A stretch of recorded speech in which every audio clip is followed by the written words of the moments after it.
ये सर सबके सामने झुकाने की जो आदत है ये बहुत गलत है। इसीलिए हम आपसे कहते हैं कि आप हमारे सामने भी इस वक्त सर न झुकाएं। जब तक हम हमें जानते नहीं, जब तक आपने हमसे कुछ लिया नहीं, जब तक आपने हमसे पाया नहीं, आप मेरे सामने भी सर मत झुकाएं। ये जो सिजदा करने की आदत हमारे अंदर पड़ी हुई है, उसी से हम लेफ्ट साइडेड हो जाते हैं। और कुछ गुलामी के 300 साल हमारे सर पे जो बैठ गए, उससे भी हम बहुत ही लेफ्ट साइडेड। गुलामी की वजह से हमें आदत पड़ गई है कि हम गुलामों की तरह रहें। अगर हमें अंग्रेजी भाषा ठीक से बोलनी नहीं आती तो हम सोचते हैं कि बहुत गुनाह हो गया, और हिंदी अगर हमें ठीक से बोलनी नहीं आती तो हमें उसमें कोई भी शर्म नहीं। बहुत से लोग ऐसे हैं कि कहते हैं कि हिंदी भाषा होनी नहीं चाहिए। हिंदी भाषा बोलने वाले लोग भी कभी भी ठीक से हिंदी नहीं बोलते। एक साहब बहुत हिंदी के लिए वक्तव्य दे रहे थे और हिंदी बोलते वक्त स्पष्ट को अस्पष्ट बोल रहे थे। स्पष्ट का अगर अस्पष्ट लगाए कि उल्टा ही हो जाता। इस तरह की हमारे अंदर ये जो गुलामी आ गई लोगों, उससे हम लोग लेफ्ट साइडेड लोग, हर चीज में हम गुलामों जैसे चल रहे हैं। कोई हमारे अंदर खुलापन नहीं है कि हम सोच सकते हैं इससे भी परे कोई चीज। अभी कोई भी आ गए पंडित जी महाराज या कोई काशाय वस्त्र पहन करके गुरु जी आ गए तो हो गए उनके चरणों में सिजदा। भाई ये आदमी कौन है, कहां से आया? अगर पता करिए, हो सकता है जेल से छूटा हुआ कोई चोर हो या कोई दुष्ट हो, क्या पता कहां से आया है जो काशाय वस्त्र पहन के बैठा है। काशाय वस्त्र को सर झुकाने की हमारी जो आदत है उसे हमें छोड़ देना चाहिए, क्योंकि जो काशाय वस्त्र पहना है उसको हमारे घर गृहस्थी के लोगों से क्या मतलब। आप अगर संस्कृत पढ़ते हो तो वाल्मीकि रामायण में सीता जी ने एक पूरा अध्याय लिखा कि जो आदमी सन्यासी है उसको किसी भी गृहस्थ की देहली लांघने का अधिकार नहीं उसको किसी भी नगर में आने का अधिकार है। नगर से बाहर उसे रहना चाहिए।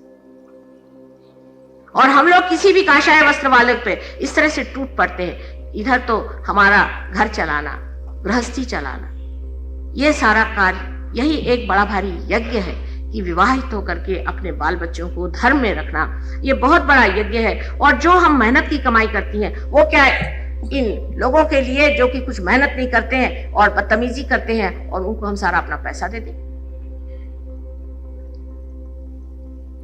मैंने आपसे पहले कहा कि सहयोग ये समाजोन्मुख है। आपको आश्चर्य होगा कि अगर कोई काशाय वस्त्र पहन के आए तो उसे हम रियलाइजेशन नहीं दे पाते, क्योंकि झूठ है,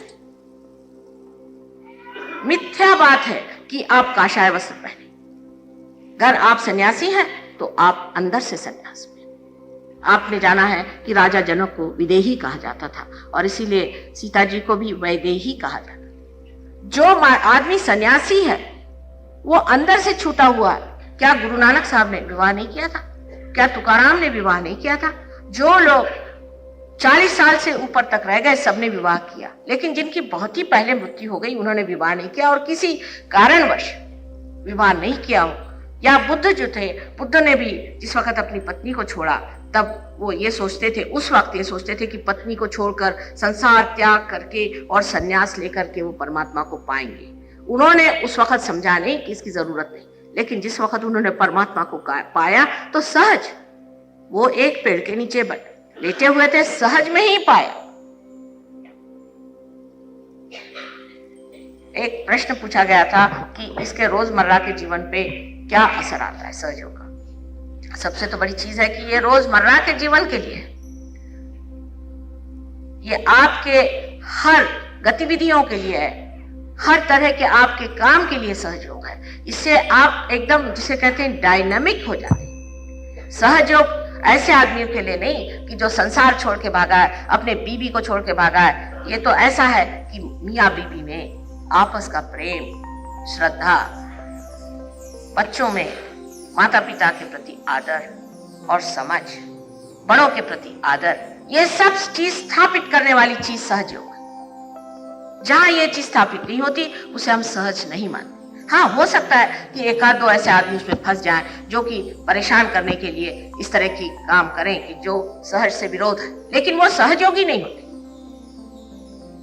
जो सहयोगी हैं उनको अच्छे से विवाह करके और अच्छा घर बसाना चाहिए और ऐसे सुरम्य स्थान में रहना चाहिए जहां की लोग आए उनका आगमन। अपने यहाँ भी जो लोग जानते हैं लक्ष्मी जी के बारे में कि लक्ष्मीपति उसे कहते हैं कि जो एक स्त्री स्वरूप, मां स्वरूप, जिसके पास धन है।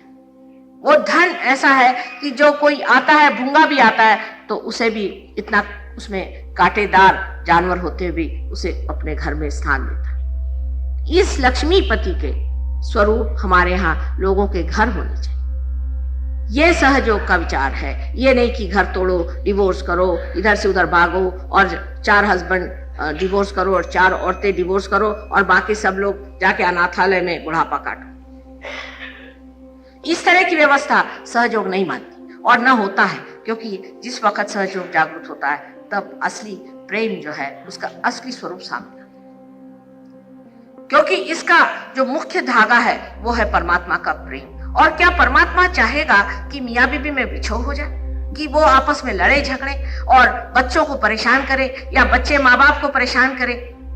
ये जो इतनी रिश्तेदारी है हमारी बनाई नहीं है, ये परमात्मा की बनाई हुई जितनी रिश्तेदारी है उसे हम लोग मानते हैं। लेकिन विवाह जो है ये सामूहिक एक घटना है, सामूहिक घटना है। उस सामूहिक घटना में मनुष्य उसे पाता है।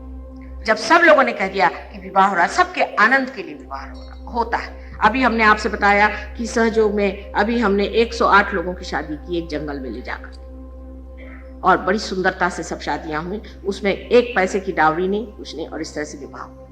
तो ये सोचना चाहिए कि कोई से भी चीज में जिसमें दुख होता है, तकलीफ होती, परेशानी होती, वो सहज नहीं है। ये मनुष्य अपने ऊपर ले लेता है, ये ओढ़ लेता है, उसको बना लेता है। वो चीज अपने आप ढह जानी चाहिए। अगर वो ढह जाए तो मानना चाहिए कि आप सहज हो, और होती ये चीज बनती है। लेकिन सबसे पहले हमको ये याद रखना चाहिए कि हम न तो लेफ्ट में रहेंगे न राइट में रहेंगे, हम मध्य मार्ग में खड़े रहेंगे।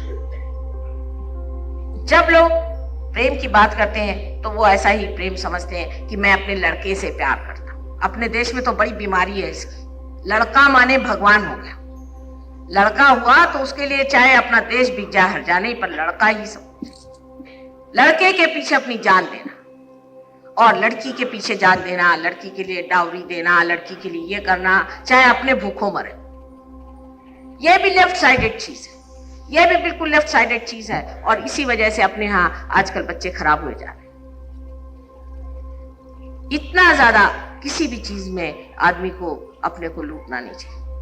सोचना ये चाहिए कि हम परमात्मा के बंदे हैं, परमात्मा ने हमें बनाया, ये बाल बच्चे भी उनके दिए। लेकिन जब सहयोग में आप विवाहित होते हैं तो आश्चर्य की बात है कि आज तक मैंने देखा नहीं कि जो सहयोग में विवाहित हुआ हो उनके अंदर कोई त्रुटियां हो या उनके घर में कोई खराबी आई हो। उनके उदर से, ऐसी माताओं के उदर से बड़े बड़े संत साधु पैदा हो रहे। बचपन से ही वो पार बचे, बचपन से ही कुंडलिनी के बारे में जानते हैं, बचपन से ही वो आपको रियलाइजेशन देना जानते हैं। ऐसे बड़े बड़े जीव इस संसार में आने के लिए बैठे हुए हैं और हमें ऐसे घरों की तलाश है जहां पर कि मनुष्य आत्म साक्षात्कार से प्रभावित है, आत्म साक्षात्कार में लीन है। तभी तो ना ऐसे बच्चे पैदा होंगे, नहीं तो ऐसे लड़ाका लोगों के यहाँ कौन बच्चे पैदा होंगे।